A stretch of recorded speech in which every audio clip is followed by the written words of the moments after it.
Hi friends, అందరూ ఎలా ఉన్నారు? నా పేరు విల్, మీరు చూస్తున్నారు విల్ ట్రావెలర్ ఛానల్. ఈ రోజు అయితే మనం నూకాంబిక టెంపుల్ దగ్గర అయితే ఉన్నాం. ఇది అనకాపల్లిలో ఉంది. పవన్ కళ్యాణ్ గారు ఎన్నికల ప్రచారంలో నూకాంబిక టెంపుల్ని దర్శించుకొని ఎన్నికల విజయం తర్వాత మళ్ళీ ఇక్కడికి వచ్చి దర్శనం చేసుకొని వెళ్ళారు.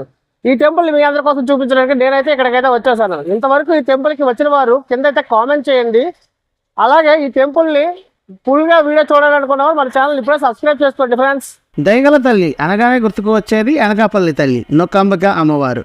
సుమారు 5.5 శతాబ్దం చరిత్ర గల క్షేత్రం ఈ నూకాంబిక క్షేత్రం. పూర్వం నవశక్తులలో ఒకరైన అనగాదేవిగా వెలసి ఈ ప్రాంతంలో పూజలు అందుకుంది. ఈ క్షేత్రంలో వెలిసిన అమ్మవారి పేరు మీదగానే మొదట అన్నగాపల్లి అని అనగాపూరి అని కూడా పిలిచేవారంట. కాలక్రమేణా ప్రజల నోట అన్నగాపూరి అనకాపల్లిగా మారింది. కాకతీయుల కాలంలో ఈ ఆలయం విశిష్టమైన ఖ్యాతి పొందింది. కాకతీయుల కాలంలో ఈ అమ్మవారును కాకతాంబగా ఆరాధించేవారు. కాకతీయులు అంతరించాక ఈ ఆలయం వైభోగం కూడా అంతరించిపోయింది. తరువాత కాలంలో కాకర్లపూడి అప్పలరాజు ఎంతో నైపుణ్యంతో యుద్ధాలు చేసి విశాఖపట్నాన్ని చేదక్కించుకున్నారు. కాకర్లపూడి అప్పలరాజు అనకాపల్లిని కేంద్రంగా చేసుకుని కోటను నిర్మించుకొని కోటకి దక్షిణంగా ఈ ఆలయంలో కాకతాంబ విగ్రహాన్ని నెలకొల్పారు. కాకర్లపూడి రాజు తమ ఇలవేల్పుగా అమ్మవారిని కొలుచుకుంటూ నూకాంబికగా అమ్మవారిగా పూజించడం మొదలుపెట్టారు. అప్పటి నుండి నిత్య పూజలు జరుగుతూ కోరిన కోరికలు తీర్చే అమ్మవారిగా నిలిచిపోయింది.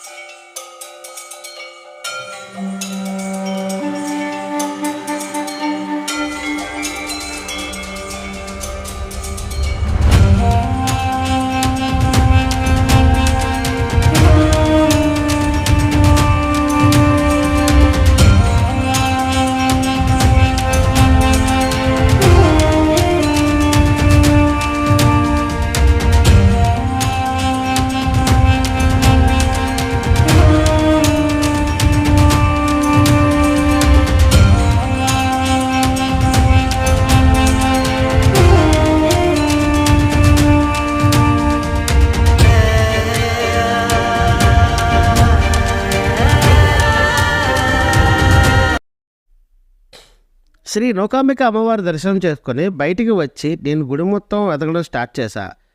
నేను ఏం వెతుకుతున్నానో మీకు తెలిస్తే కింద అయితే కామెంట్ చేయండి. టెంపుల్కి వచ్చిన ప్రతి ఒక్కరూ దాన్ని తీసుకుంటారు. అది ఏమిటో తెలిస్తే మస్ట్ అండ్ షుడ్గా కింద అయితే కామెంట్ చేసేయండి ఫ్రెండ్స్. గుడిలో వెతకడం అయితే నేను స్టార్ట్ చేశా. వెతుకుతున్న టైంలో అయితే గుడిలో చాలా వరకు దేవతకు సంబంధించిన దారాలు, మిగిలిన దేవతకు సంబంధించిన విగ్రహాలు లాంటివి అమ్మడం అయితే ఇక్కడైతే నేనైతే చూశాను. ఈ గుడిలోనే శ్రీ పోతురాజు స్వామివారి దేవాలయం కూడా ఉంది.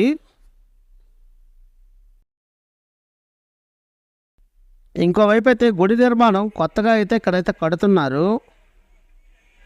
చూడండి, ఇదంతా గుడి నిర్మాణం కొత్తగా నిర్మిస్తున్నది. ఇంకోవైపు అది పాతది. గుడి గోపురం అయితే చాలా అద్భుతంగా అందంగా అయితే ఉంటుంది. ఎవరైనా వస్తే మాత్రం చాలా ఇష్టపడతారు ఈ గుడి గోపురం చూడడానికి, అంత బాగుంది.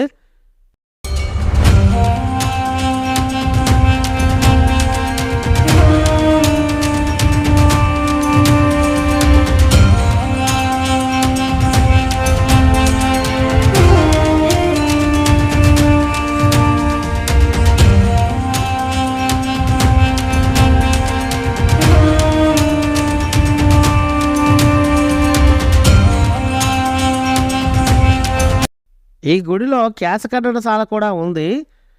ఈ తల్లికి తలనీలాలు ఇవ్వాలి అనుకునేవారు ఈ కేశఖండనశాలలో అయితే ఇవ్వచ్చు. ఇక్కడ చాలామంది బార్బర్స్ కూడా ఉన్నారు. టెంపుల్కి వచ్చిన భక్తులు కూడా చాలామంది ఇక్కడైతే తలనీలాలు అర్పిస్తున్నారు.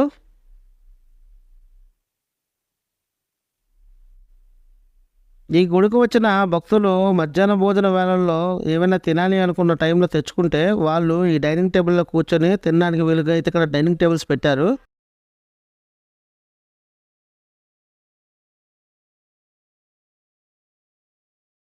టెంపుల్లో కాటేజ్ రూమ్స్ కూడా చాలా వరకు అద్దెకైతే ఇస్తున్నారు. ఈ కాటేజ్ రూమ్స్ అయితే చూడడానికి చాలా అందంగా ఉన్నాయి. మొత్తం ఈ ప్లేస్ చూడండి, చాలా అద్భుతంగా అయితే ఉంది. నెమల తలలు అయితే ఎవరో తీసేశారు. మొత్తానికి నెమల తలలన్నీ ఇరిగిపోయి పడి ఉన్నాయి. ఇక్కడ చూసారా, వంట అయితే చేస్తున్నారు. ఇక్కడ భక్తులైన వాళ్ళు చాలామంది ఎక్కువగా వస్తారు కదా, వాళ్ళ కోసం ఇక్కడ సాల రూపంలో చాలా వరకు సాలలు అయితే ఇక్కడ ఏర్పాటు అయితే చేశారు. ఇవన్నీ మొత్తం ఈ ఖాళీ స్థలంలో ఉన్నవన్నీ సాలలు. ఈ సాలల్లోనే వచ్చిన భక్తులు ఇక్కడ కూర్చొని వంటలు అయితే చేసుకొని దేవతకి సమర్పిస్తారు.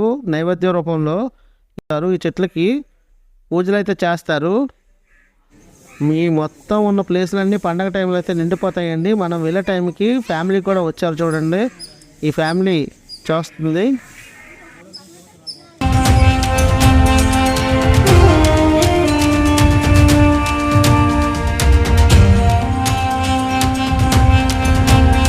దర్శనం అయిపోయాక గుడి మొత్తం నేను ప్రసాదం కోసం తిరిగి 2 లడ్డూలు పులిహార అయితే తీసుకున్నాను. నాకు నచ్చే టైం ప్రసాదం టైం. ఎవరు ఏమనుకున్నా ఏం చేసినా నాకు అనవసరం అనుకున్నట్టు ప్రసాదం తీసి కళ్ళకు కత్తుకొని ఎవరి కళ్ళు నా మీద పడకూడదని చెప్పి ప్రసాదాన్ని అయితే తిన్నాను. మీ బ్యాచ్లో కూడా ఇలా నాలాగే ప్రసాదం కోసం వెళ్ళే ఫ్రెండ్స్ ఎవరైనా ఉంటే ఖచ్చితంగా వీడియోని వాళ్ళకైతే షేర్ చేయండి. మీరు కూడా అప్పుడప్పుడు వెళ్తుంటారు కదా ప్రసాదం కోసం.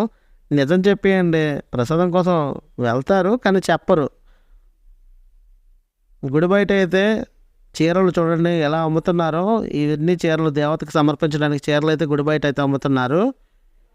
ఇది వైజాగ్ రోడ్డు. ఈ వైజాగ్ రోడ్ నుండి అనకాపల్లి హైవేకి వచ్చేటప్పుడు రైట్ సైడ్లో ఈ వేలో అయితే మనమైతే వెళ్ళాల్సి ఉంటుంది అనకాపల్లి దేవస్థానానికి.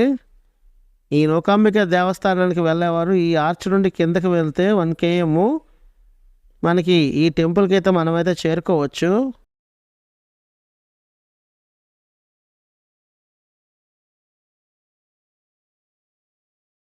ఈ వీడియో కనుక మీకు నచ్చితే ఒక లైక్ చేయండి, ఒక కామెంట్ చేయండి, అలాగే మన ఛానల్ సబ్స్క్రైబ్ చేసుకోండి ఫ్రెండ్స్.